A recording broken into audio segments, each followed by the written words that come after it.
On the wet morning of June 6, 2002, a car driven by a 24-year-old motorist spun out of control, ricocheted off another vehicle, and plunged into my 78-year-old dad, who was on his regular morning walk alongside the St. Jude's Highway on the outskirts of Beaufort, a town at the southernmost tip of St. Lucia.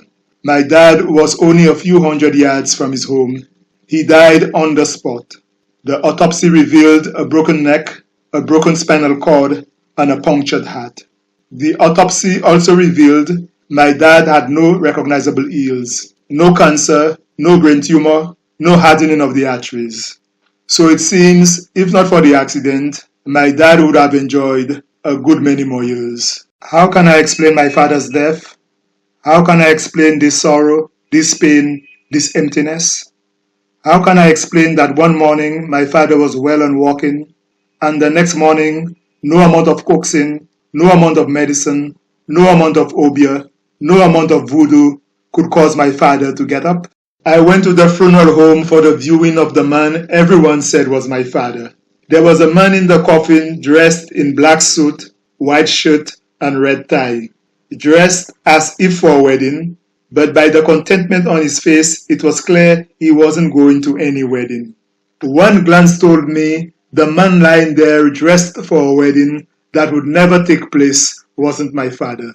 So I didn't stare at him. I didn't memorize every contour of his face for times of starvation.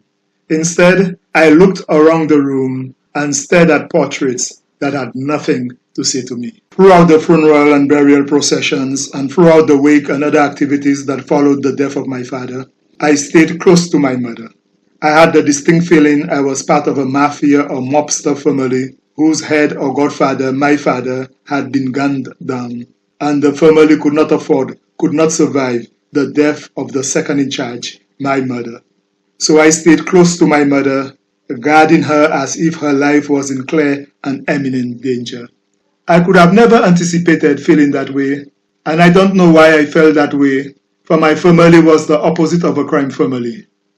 My parents were the pillars of religious and spiritual strength. But this sense of danger, this instinct to protect my mother, was my most acute, my most vivid sensation during this period of mourning.